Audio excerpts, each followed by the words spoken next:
자, 저희 첫 번째 실감은 오늘 제일 중요한 이제 새벽에 나온 소식입니다. 네, 새벽에 나온 소식. FOMC 3연속 나왔어요. 3연속 자이언트 스텝. 네.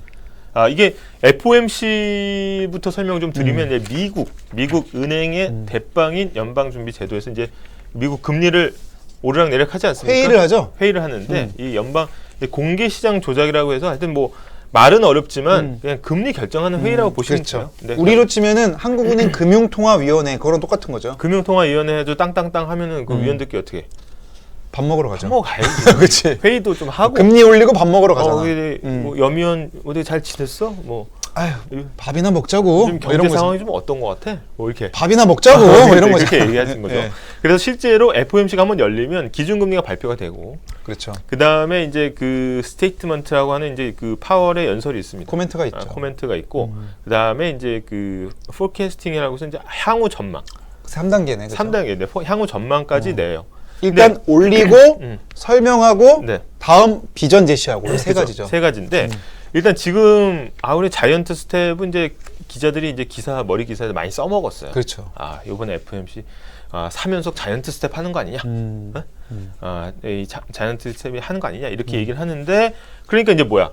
이제 0.75는 알겠어. 그거는 이제 어떻게 보면 이미 너무 소비가 많이 됐어. 네, 소비가 많이 됐지만 이제 그러면 앞으로 전망이 어떠냐? 이게 또 중요한 거거든요. MBC 뉴스에서 매트릭스님이 사기업이 왜 금리를 결정하나요? 말씀하셨는데 사기업이 여기서 연준 말하는 거죠 지금? 네, 이게 우리나라랑 미국의 시스템이 좀 다릅니다. 우리나라는 이제 정부와 이제 정부에서 독립된 중앙은행이 그렇죠. 중앙은행이 이제 금리를 결정하지만 미국은 나라 자체가 그래요. 나라 자체가 연방 정부가 있지만 그렇죠. 연방 정부가 뭐 주정부를 다 통제하고 이런 게 아니야.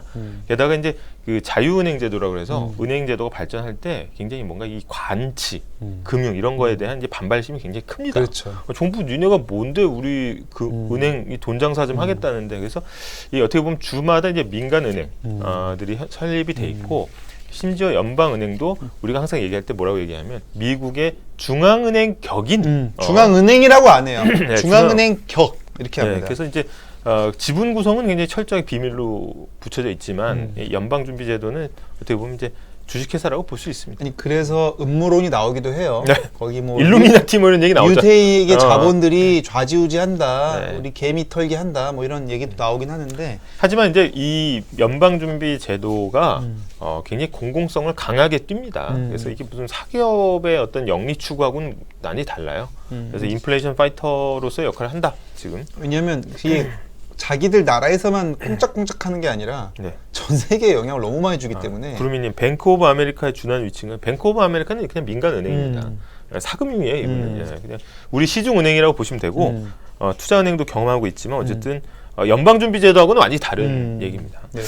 예, 그래서 일단은 0.75% 포인트를 이제 3번 연속 올렸습니다. 네. 그래서 금리가 지금 몇 퍼센트가 된 거죠? 이제 상단 3.5까지 올라갔고. 3.25가 됐어요. 그래서 상단이 3.25%까지 올라가서 완전히 우리나라를 쭉 추월하고 나갔습니다. 그러니까 여기 좀 보면은 이 빨간색이 한국이고 파란 게 미국이란 말이에요. 네. 지금까지는 빨간색이 계속 우리가 그래도 미국보다 항상 높게 유지를 하다가 이때만 따라잡혔죠. 여기서 이제 세 걸음을 뛰어 올라간 거예요. 우리가 도망갔어. 네. 근데 도망가니까 이놈 봐라 이러고 더 빨리 뛰고 또 우리가 또 올라가니까 더 빨리 뛰고 지금 이래갖고 네, 우리가 가랑이 찢어지는 상황이 됐어요. 외국에 지금. 나가서 보면 이제 서양 사람들이 다리가 길어요. 그래요? 길어요. 우리보다 보폭이 커. 3계단씩 올린 겁니다. 그래서 쭉쭉쭉 따라 잡은 거예요. 이게 사실은 이게 제일 믿기지 않는 부분이에요. 왜냐? 이게 봐봐. 이게 2022년 3월에 그치. 0.25였어요. 아니 그러니까 미국이 보면은 코로나 터지고 나서 제로 금리 쭉 갔어 지금 계속. 그렇죠. 네. 그러다가 3월부터 시작 0.3%가 된 거니까 네. 이게 몇 배입니까 지금? 60배, 60배 거의. 근데 탄력적으로 운영을 하는 거고 아까 다리가 길다고 얘기했던 거는 이제 자이언트 스텝까지도 쭉쭉쭉 걸어 나갈 수 있다. 근데 우리나라 같은 경우는 굉장히 좀 어렵습니다. 그래서 우리나라는 이제 빅 스텝 한 게 가장 이제 역대에 올라간 거고 우리나라에서 자이언트 스텝은 상상하기 좀 어려워요. 근데 지금 이제 전망치 얘기하지 않았습니까? 전망이 내년 기준금리, 그다음에 올해 기준금리가 대충 어느 정도까지 될 거다라는 걸 내놨는데 올해가 4.4%였어요. 미국이. 그러니까 미국이 그렇다는 거죠. 그러면 3.25에서 4.4까지 올리려면 이것도 가령이 찢어지는 거예요. 그렇기 때문에 앞으로 남은 두 번의 FOMC에서 또 자이언트 스텝을 밟을 가능성이 크다는 거죠. 4연속이 될 수도 있는 거고 네. 이게 왜 문제냐면 한국은행 이창용 총재가 뭐라고 했냐면 이제 금리 조심하세요 국민들 하고 경고를 해줬어. 네. 그러면서 연말에 우리 3%는 가니까요 그거에 맞춰서 대비하세요 이랬거든요. 근데 지금 연말에 어때요?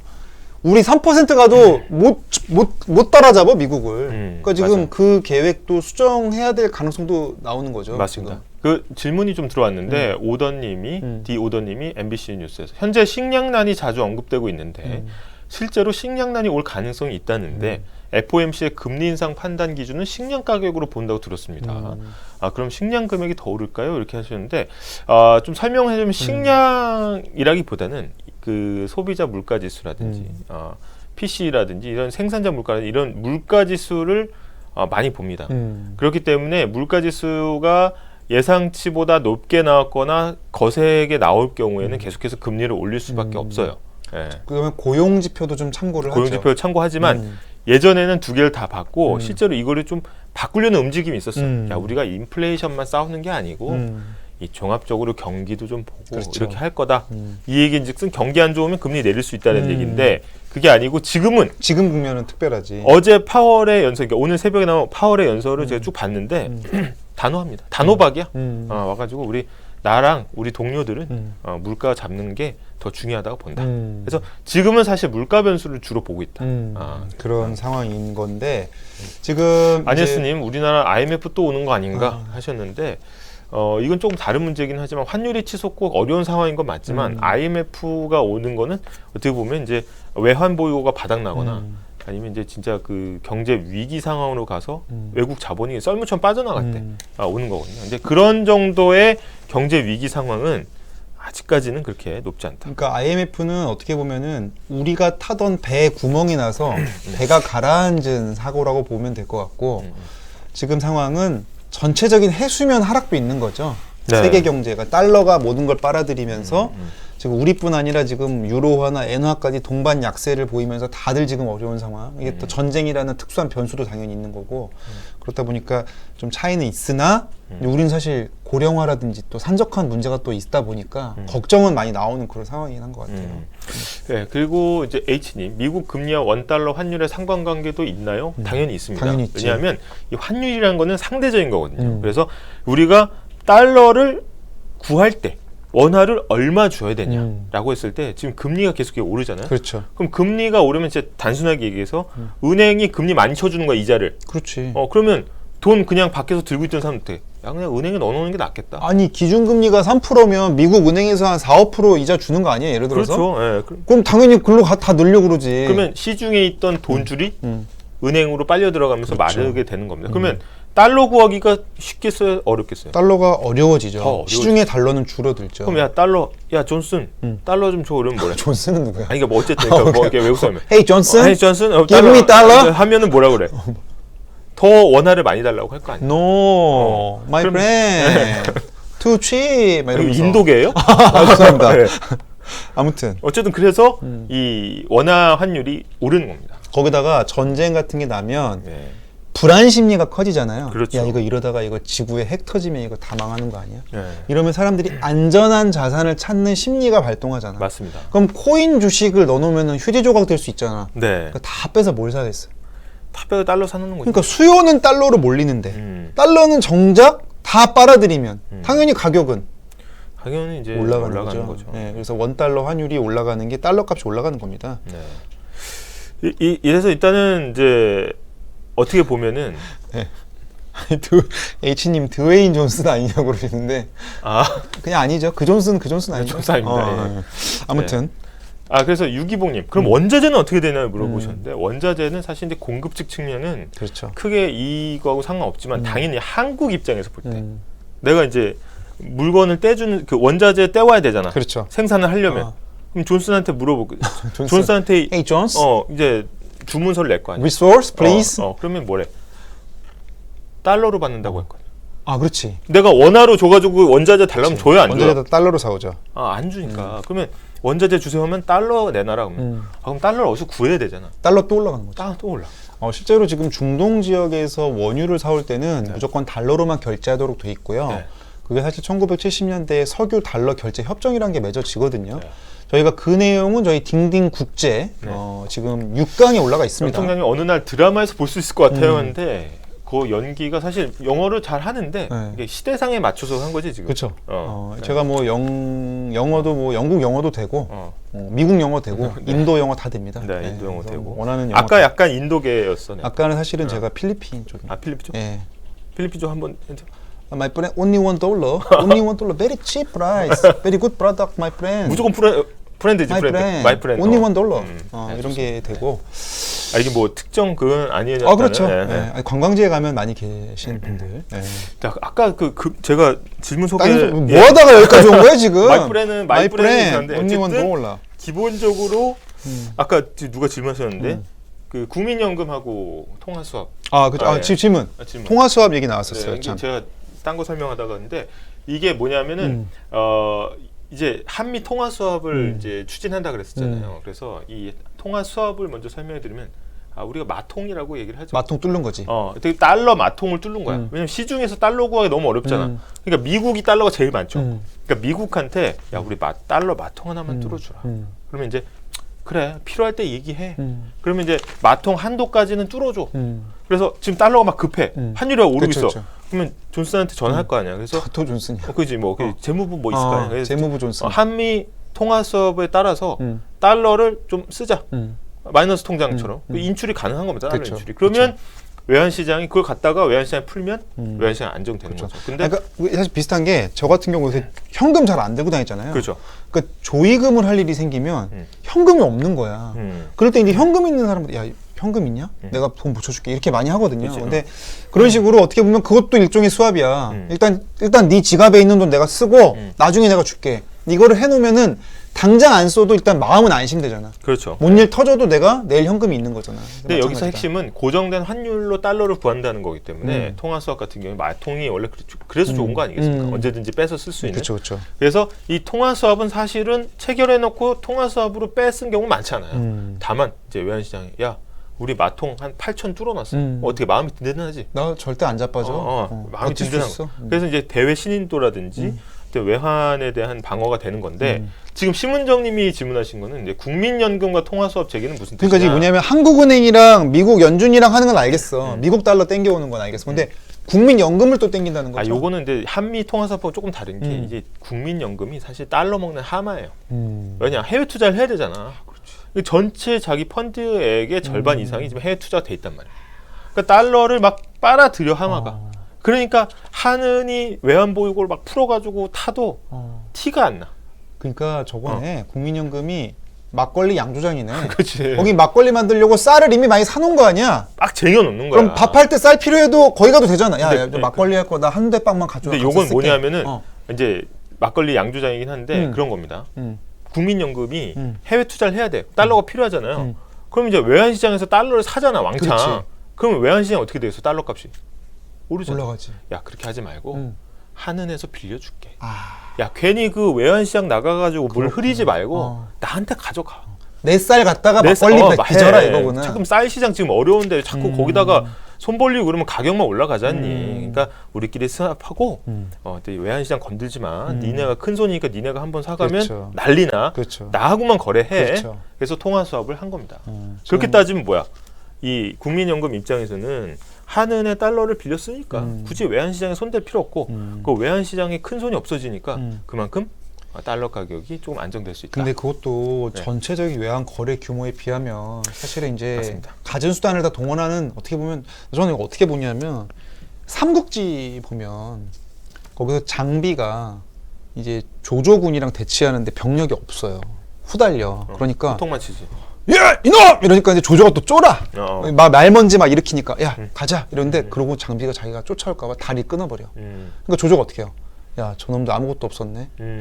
뻥카였네. 추격하거든. 그러니까 약간 오죽하면 이런 걸 할까 지금 약간 그런 신호는 아닌가 싶은 근데 이게 생각도 들어요. 14년 만에 국민연금하고 통화수합을 체결한 건데 어떻게 보면은 한미 통화 수합이 됐으면 이걸 할 필요가 없는 거예요. 그렇죠. 예. 근데 한미 통화 수합이 어려운 이유는 뭐냐면은 이게 미국의 요구에서 이제까지 통화 수합이 이루어졌었어요. 그러니까 이 미국도 참 그렇지. 그렇지. 자기 하고 싶을 때만 하는 거야. 그렇지. 아쉬울 때. 뭐 아니 국익이 우선하니까요. 아니, 국익인데 어떻게 보면 이제까지는 뭐 세계 초강대국을 뭐 경찰 국가를 표방했었잖아요. 그치. 이제 냉전 되기 전에.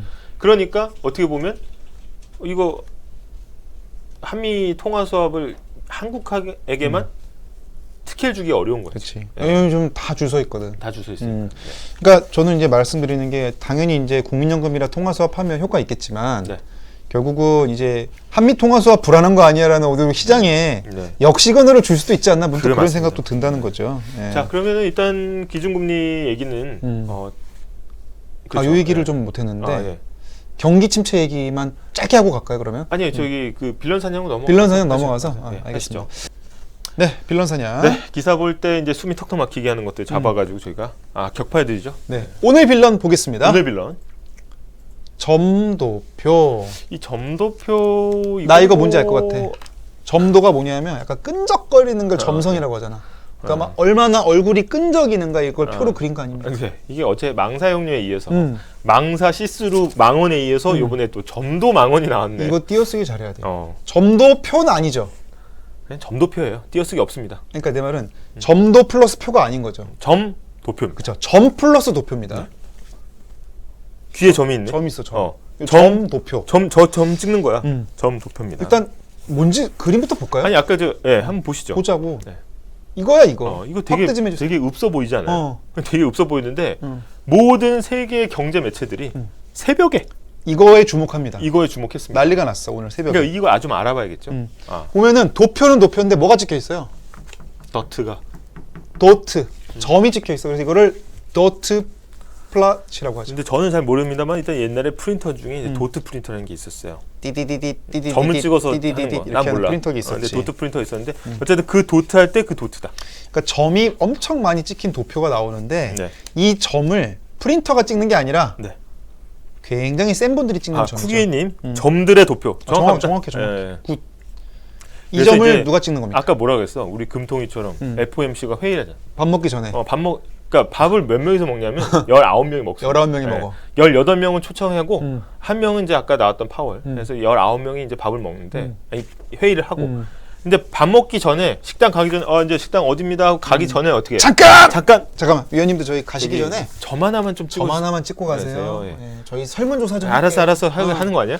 근데 뭐야 또 찍어. 이거 에이. 이 자식들 막 이러면서 찍는 거죠. 이제. 네. 이 점도표를 좀 확대해 주시면은 보면 이게 이 밑에 부분이 잘 안 보이죠. 어쨌든 2022년부터 2025년까지 쭉 이렇게 이게 연도가 나와요. 연도별 시계열이고요. 그다음에 위로는 뭐가 나와 있냐면 이제 이게 우리가 맨날 그 금리, 기준금리가 나와 있어요. 근데 이게 0%고 네. 이게 3%입니다 지금. 네. 그래서 거기다가 의원님들이 생각하시는 금리 수준을 좀 찍고 식당으로 이동해 주시기 바랍니다. 이거거든 지금. 네. 그래서 이 점도표를 다다다닥 찍은 거예요. 그런데 이제 2022년 걸 한번 볼까요? 2022년 2022년 보면은 제가 지금 어디에 나와 있어? 보여드릴게요. 연말 기준으로 연말 기준으로 여기 4%대. 자 지금 보면은 요게 4%입니다. 지금 4%. 네, 제가 4%. 4% 어때? 4%에 지금 어떻게 돼 있어? 4%보다 높죠 지금? 다 높아요. 다 높아. 지금 2명 빼고 제일 꼭대기 누굽니까? 제일 꼭대기가 저 양반- 4.7 찍은 애가 있네. 저 양반이 이제 4.6, 7까지 갈 수 있는 거예요. 그러면. 어. 그 밑에 4.0부터 4.5에 몰려 있잖아요. 지금. 그 이 얘기는 뭐냐? 이 말은 뭐야? 올해 끝날 때, 음. 2022년 끝날 때 미국의 기준 금리는 이 정도 될 것 같다. 4는 넘을 것 같다는 거죠. 네, 최소. 4는 최소. 그럼 최대 어디까지 갈 수 있어? 최대 지금 4.6, 4.7까지 갈 수 있는 거예요. 그렇죠. 상단이 있으니까. 네, 그래서 근데 이게 역산을 좀 해보면 결국은 이제 문제는 그럼 내년은 어떠냐 했을 때 내년은 또 더 높네. 내년은 지금 점이 더 어떻게 올라갔어? 더 올라갔죠 지금. 점이 더 여기까지 왔었죠. 네, 지금 거의 5%에 육박하고 있는 거예요. 지금. 그러면 이거 5% 터치는 안 하지만 4%대 후반으로 지금 찍은 거 아니야 지금 그렇죠. 위원들에. 그렇죠. 왜 이런 짓을 하냐? 하나 그냥 인터뷰하면 되지. 이게 인터뷰를 하면 솔직히 얘기 안 합니다. 인터뷰하면은 양효걸 총장님 금리 어떻게 될 것 같아요? 많이 올려야 된다고 하면 뭐라고 했어? 욕 먹잖아. 욕 먹지. 야, 너만 먹고 우리 좀 살자. 너는 막 잘 먹고 그쵸. 잘 사니까 그런 얘기 하는 거지. 이렇게 욕 먹으니까 실명제로 못 하는 거야. 익명 점찍기 투표를 하는 거예요. 나중에 이제 나와가지고 이제 인터뷰할 때 나는 여기 찍었어 이렇게 얘기하는 사람도 음. 있어요. 근데 기본적으로 여기 이름이 써 있진 않죠. 그렇기 때문에 우리 삼국지에 보면은 이거 주유랑 제가 공명이랑 이제 서로의 마음을 확인하기 위해서 어떻게 해? 이제 쓰지 여기다가. 조조를 해서 이제 그래서. 조조 어떻게 공격할 거야? 네 마음을 털어봐. 하나, 둘, 셋. 셋. 짠! 이러고 공개하잖아. 이거예요. 이걸 똑같이 하는 거예요. 준비위원들이 이제 연방준비제도 이제 위원들이 자 다 찍으셨죠? 하나, 둘, 셋 공개한 거예요. 그렇죠. 네. 근데 속마음. 보면은 올해 연말에 지금 4% 올해면 석 달밖에 안 안 남았어요. 남았어요. 예. 4.4까지 가고요. 내년에 4.6까지 가고 음. 그 다음에 후년에도 4에서 3 후반은 유지가 되다가 여기 롱거런이라고 돼 있어. 그러니까 언젠진 모르겠으나 한참 뒤에 2%대가 그러니까 한 3, 4년은 그냥 이대로 간다는 취지의 어떤 점 찍기가 나와서 근데 경제학자 케인즈가 무슨 얘기했냐면 이제 인더롱런 위아 올 데드라고 얘기해. 장기는 우리 다 죽는다. 다 죽어. 어. 지금 당장 내가 지금 내 코가 썩자는데 지금 뭔 네. 소리 하고 있어? 그러니까 이 장기는 사실은 굉장히 어떻게 보면 지금으로서 예측하기 어려운 거고 일단 단기적으로 2023년까지만 봐도 멀게는 2024년까지도 고금리가 유지될 수 있다라는 이제 예측입니다. 그럼 이제 이 얘기를 해보자고요. 지금 오늘 미국이 3% 처음 들어갔거든 이제. 오늘 딱. 그럼 이제 올해 안에 4.4 가려면 그래서 앞으로 다음 사진 준비했지. 아 그래? 이렇게 또 빠짐이 없나? 이거죠? 네. 이거죠 이거. 자, 한국 금통위와 미국 FOMC 일정이 지금 9월 달에 20에서 21일에 이게 한 거예요, 지금. 이게 오늘 한 거예요. 오늘 나온 게 요거가 나온 거예요 지금. 그럼 몇 현지 번 시간으로. 남았어? 2번 남았네 이제. 두 번 남았는데 이제 3.25에서 4.4 가려면 어떻게 해야 돼? 두 번 다? 남은 거 다 빅스텝 해야 되네. 빅스텝 이상 해야 되는 거야. 최소 빅스텝이고 네. 자이언트 하면 더 나오겠네요 이러면. 자이언트 한 번 더 나올 수 있어요. 네. 그러니까 이게 이번이 끝이 아니고 네. 마중물님 25년 맨 꼭대기에 나홀로 좀 누구야? 이럴까봐 이럴까봐. 점도표 만드는 거예요. 얘 누구냐? 실명으로 하면은 까이거든. 물론 대충 예상은 해요 사람들이. 아, 저놈이 굉장히 매파였기 때문에 요 놈이 요 놈일 거다 이렇게 얘기는 하지만 어쨌든. 네. 그래서 남은 두 번의 금리 인상 네. 굉장히 또 가파르게 갈 수 있다. 근데 이제 우리가 또 이 표에서 음. 살짝 고개를 돌려보면은 이제 한국은행 금통 일정 있잖아요. 우리도 두 번 남았어 지금 올해. 만약에 12월 13일, 14일에 자이언트 스텝이 예고돼 있어. 그러면 11월에 금리 결정한 사람들 부담이 될까 안 될까? 되죠. 엄청 왜냐면 되죠. 올해 안에 마지막 찬스가 11월인데 그래서 여기서 1%포인트 이상 차이 나가지고 외환 빠져나가면 어떡하려고? 다 책임져야 되죠. 다 책임져. 그러니까 이게 지금 우리나라 셈법이 굉장히 복잡해질 수밖에 없어요. 그러니까 올해 11월에 한국은행이 사상 초유의 자이언트 스텝을 할지 네. 일단 빅스텝을 한 번 더 하는 거는 좀 가능성이 굉장히 높아 보이죠. 빅스텝 이상인 거예요. 최소 빅스텝이야 최소. 근데 상당히 좀 어려운 상황이라는 거. 근데 이거를 이제 이렇게 우리가 배웠잖아요. 네. 이제 기사를 검색해 보자고. 기사 그러면 이제 검색 한번 이해가 하면 되신단 이해가 좀 말이야. 될수 왜냐면 있어요. 이게 왜냐면 외신들이나 블룸버그나 이런 점도표. 데서는 점도표 엄청 기사가 많이 나와요. 볼까요? 인제는 아실 겁니다. 자, 금리 점도표 쇼크. 해외 IB 투자은행이죠. 연준 11월에도 자이언트 스텝. 이 뭔 말인지 아시겠죠? 이제 이제 아시겠죠. 정확히 아시겠죠? 우리 점도표를 보니까 화공 쓴 걸 보니까 속마음을 알겠더라. 그래서 연준이 11월에도 당연히 자이언트 스텝을 할 거다라고 예측이 될 수밖에 없잖아요. 아니 점도표 보니까 4% 넘는다는데? 뭐야? 앞으로 올해 두 번밖에 안 남았는데? 그럼 남은 두 번도 엄청 올리겠네? 이 얘기야 지금. 맞습니다. 또 하나 기사. 네. 이것도 나오죠 이제. 자, 속보. 미 연준 점도표 올해 말 금리 4.4% 예상. 평균 낸 거죠. 내년은 4.6%. 그러니까 이제 이게 왜 속보로 나오는지 아시겠죠? 프로님, 와 이제 다 이해됩니다라고 하셨는데 이렇게 정리해 볼 수가 있어요. 이 점도표는 연준 위원들의 집단 뇌 스캔이다. 이렇게 보시면 돼요. 이제 속마음을 쫙 스캔한 거기 때문에 굉장히 이걸 보면 연준 얘네들이 무슨 생각을 하고 있는지 알 수가 있다. 이것도 한번 읽어보죠. FOMC 관전 포인트 자이언트 스텝보다 점도표 경제 전망. 그러니까 쉽게 말해서 오늘 얼마 올리는지는 사실은 이제는 우리가 알겠고 네. 사실 점도표가 중요해. 왜냐하면 내년에 어떻게 될지 궁금하니까. 내년 어떻게 될지 모르니까. 근데 그게 굉장히 무시무시하게 나온 거예요. 그게 마중물님이 감사의 또 상황. 중요한 말씀하신 자산시장 썰물이겠구나. 오늘 코스피 볼만 하겠네. 이렇게 하셨는데 보시면은 제가 준비한 거 이게 요거 이건가?